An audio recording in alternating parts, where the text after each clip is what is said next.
Good afternoon everyone. Today I am going to discuss about database management systems. This is a 6th semester core course and it is one of the most fundamental course in computer science. So let's try to see what do you mean by a database system. So all of you have used a database system whether you like it or not. So the best example I can give you is in your learning management system Moodle. The backend has a database. Similarly, say in your train reservation, the IRCTC, that also has a database. Similarly, banking, they are transactions, but they are nevertheless they are databases. So all these are examples of database systems. Now, on a high level, how does a database management system work? So you have application program. So this is the front end that is interfacing with the user. So for instance, in your Moodle, it's your HTML, the web page of HTML that is interfacing with you. Then you have the query, the database software. So for instance, in Moodle, we have what is known as a MySQL, My Structured Query Language database. And then below that, the real data is being stored. So it is stored on the disk. So for instance, in your laptop, you have the disk. So you can see at the top, we have the application program. In this case, the Moodle application that's interfacing. Then we have MySQL, which is taking queries from you and getting data from it. And then you have the actual storage of data. Now, there are very good lots of databases. Although it's the WWW web is filled with databases. For instance, bank, Axis Bank, HDFC Bank, whatever you have, all those are databases. Railway, IRCTC, that's a database. LMS or Moodle, the one that's used to host our courses, that's database. Library, Koha, that is also database. Similarly, in a big data setup, also you have what is known as a NoSQL. It's slightly different from MySQL, but it's slightly different.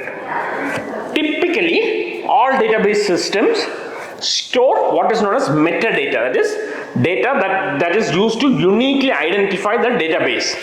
So you have what are known as database definitions or descriptive information. Let's just take a small look at a simple database. So this is a student database.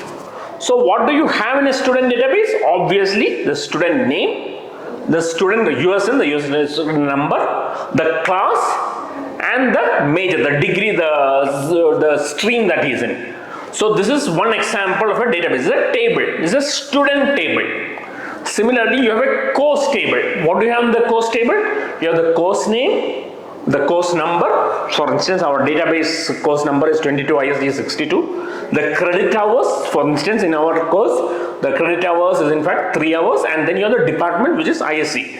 Similarly, you have IS section, within a section, how the course looks like, and then you get the grade report. This is at the end of the course. So what do you find here?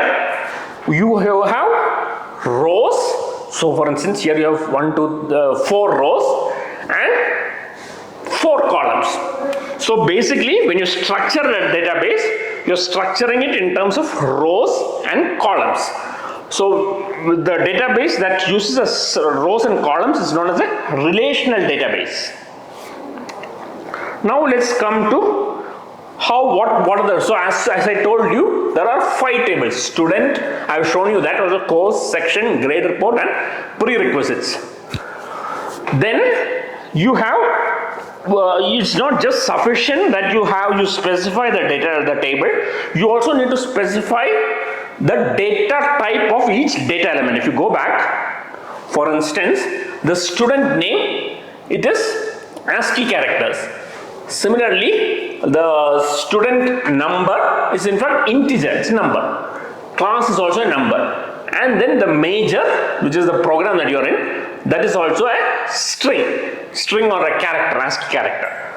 So you store in the database all these things, data type of each data element. So for instance, name of the student is a string, student number is in an integer. Similarly, it's interesting to note that all all these tables are related somewhat to each other. So for instance, you can take, let's take CS1310. You can see here. So this is part of a section. Now that section is 92. The section identifier is 92. Now you can see CS1310 is also here. It's in the course. So what is the name of the course? It's Introduction to Computer Science, which is 4-hour credit, and it is from the department. And the course number is CS1310. Now this you're referencing here. So you can see there is a dependency between different tables. So if you supposing you change some value here, you will have to change it here also. So this is the way in which the tables are organized.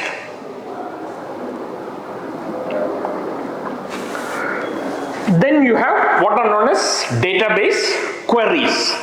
So what do you mean by queries? So for instance, if I want to know how many students in the database class have an attendance of greater than 85%, that is in fact, I'll convert it into a query and query the database.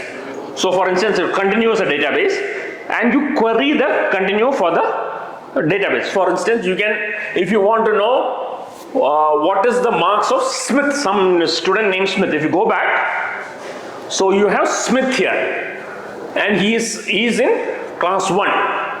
So if you want to know that, you query the database.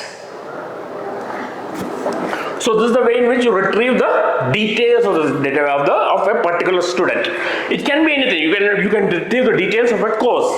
For instance, you can even write queries that tell you how many students have passed or how many students have failed. That is again a MySQL query. So for instance, you can have another query which lists the number of students who took some course name database. So if you want to list that, that is again a database query. Similarly, prerequisites. For instance, database doesn't need any prerequisite, but if there is a prerequisite, you can write it again as a query. Now, how do you design the database? So first and foremost, you need to have a requirement. How does your data need to be spread out? So for that, you need to have a conceptual design. How do you design the database? Then you have the logical design, which is implemented in the commercial database management system. And then you have the physical design, which is basically storing the data. So you go through these three phases: conceptual design, logical design, and physical design.